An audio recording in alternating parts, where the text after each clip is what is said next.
So here it is, our back window here. It made it this far. It's been sitting here for about a month now, and somehow it managed to survive and it didn't get broke. So we're gonna hopefully keep up the good work. So first thing we gotta do is take this ugly tint off. Actually, I gotta say this tint's kinda cool on here, but for what we're doing, it's not gonna look good. So we're gonna take it off. We're gonna get this thing cleaned up so it's all ready to go. We're gonna probably end up breaking it. We're just gonna put that bad stuff out there and see if we can get dealt a hand of cards, and we'll see how we fix the problem after. So we got our brand new razor blade, and we're gonna start on the outer side of this glass just because that's the way it's already sitting. We are going to scrape all this garbage off, all this overspray, and all this crumminess. Just listen to that nails on a chalkboard sound. Oh yeah.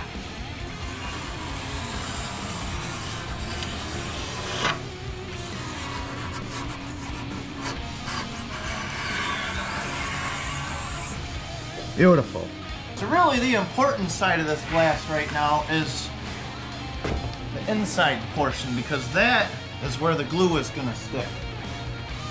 So we have to scrape all this crappy window tint off of here because it'll be a lot easier to do it now. And I gotta say, that's coming off a lot harder than it should.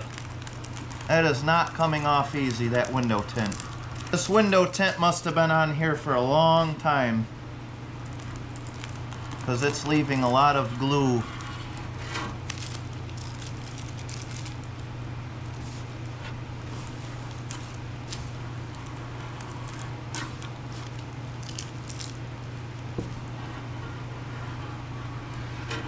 Yeah, this is gonna be a pain because that's leaving so much glue on there, and we're gonna have to get all that glue off with some whacker thinner. So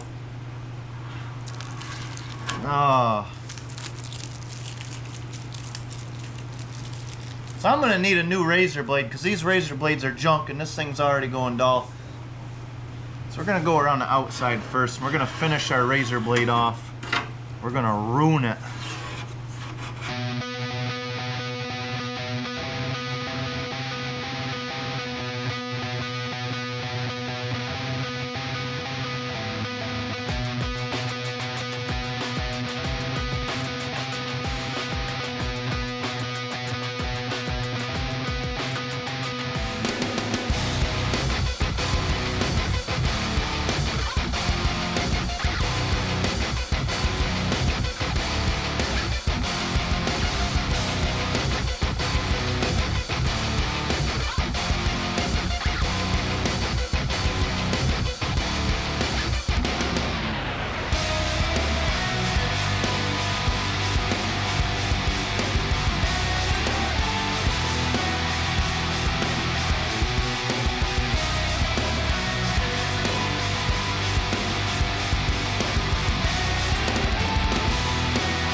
So if you're one of them greenhorns that don't know nothing, lacquer thinner is a good thing to remove glue, and a paint gun doesn't get any better of a lacquer thinner dispenser to do stuff like this. So just put some lacquer thinner in your spray gun and dispense it, and it works great.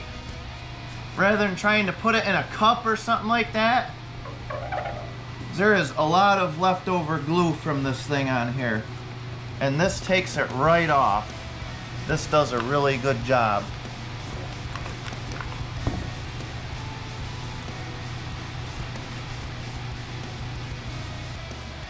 So we got some stuff that's stuck right on down in the corners here. So we got some fine steel wool. We're gonna put a little whacker thinner on there like that with the spray gun dispenser. We're just gonna polish that right off. It'll come off, you just gotta work for it. Good old-fashioned elbow grease can't do. We're just gonna go like this. We're gonna clean this edge up where the glue is gonna stick all the way around. We'll be ready to put this thing in. Beautiful, so we're ready to put this thing in. It's our nice, beautiful turquoise channel we have painted for it to sit down in. Just gonna take a red scuff pad and really lightly go over where the glue is gonna go. And I mean ever so lightly. We're not actually scuffing anything up.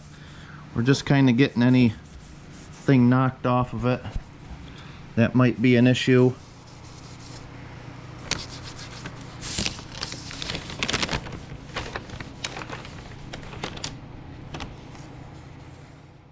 So how we're putting this in is we actually have this windshield ribbon right here. Window weld ribbon, whatever you want to call it. And it's basically like a, this is 3/8. It's basically like a glue strip kind of that goes all the way around. We're not going to use traditional urethane with this. So we got this on our furnace just heating up to get it nice and warm and pliable. It's important to do this when it's warm in here. It's about 75 degrees in here. Everything's nice and warm. We're gonna go ahead and clean our glass off and our channel off with just some regular glass cleaner, and then put our ribbon around and set the glass on. But since we butchered up the whole bottom of this thing, I'm definitely gonna be doing a dry fit on this just to make sure everything fits nice before I actually finally put it in. We'll get some shims to go on the bottom to keep the glass from going down. So we gotta find all that and we'll be ready. So we'll have to grab it probably here and we'll hook it up.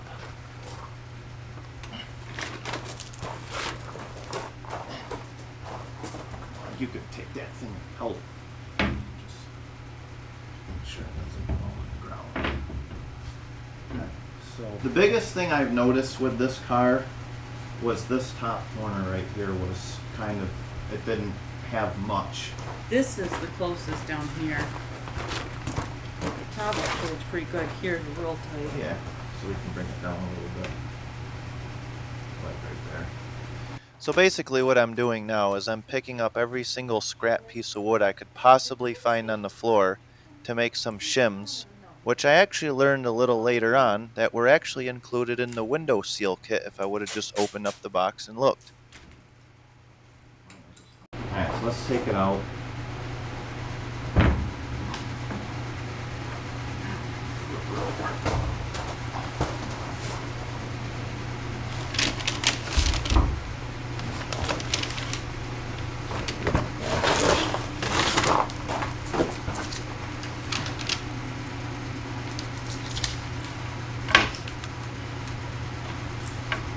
I wish you had some kind of stuff out.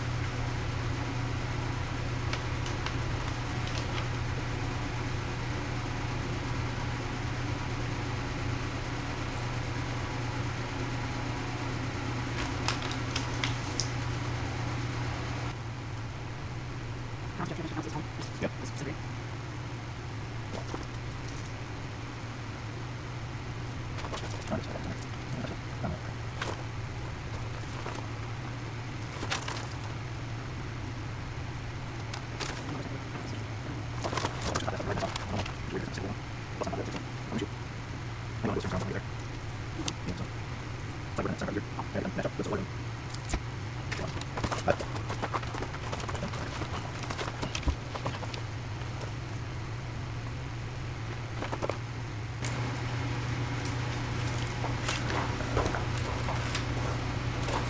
Perfect.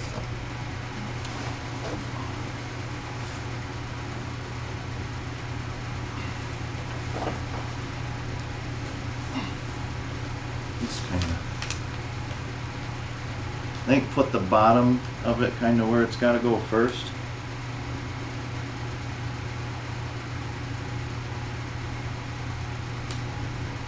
I'm good over here. I can't see mine. Can you see me? You gotta go up. You're stuck to it. Take it out.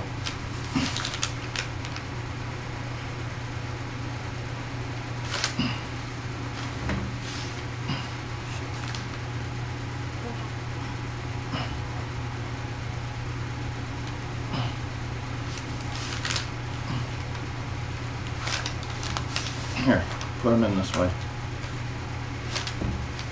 Then they ain't gonna get.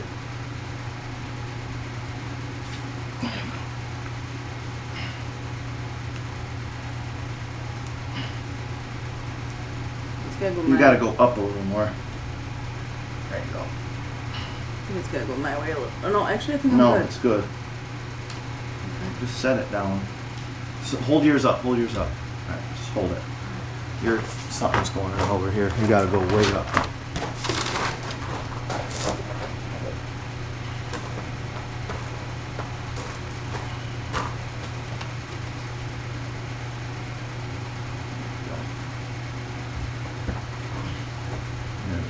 I didn't consider that this glass is going to be sticking up 3/8 of an inch. Oh. You know what I mean? Yep. Try to push on this just a little bit. Alright, it's not going to go. Just leave it. I'll have to live with it. Trim. That's alright. That's kind of what needed to happen anyway because of the way it lined up.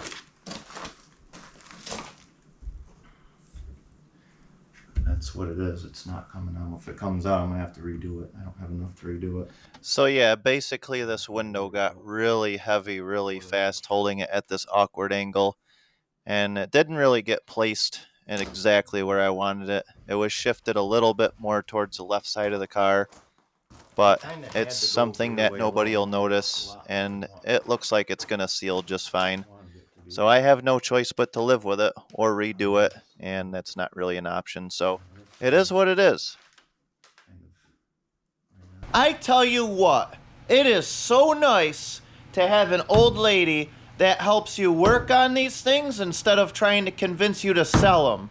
Man, it's nice to have help like that just comes over, drops everything they're doing, comes over just to help you. We got this thing nice and painted. Looks beautiful. I love this turquoise color.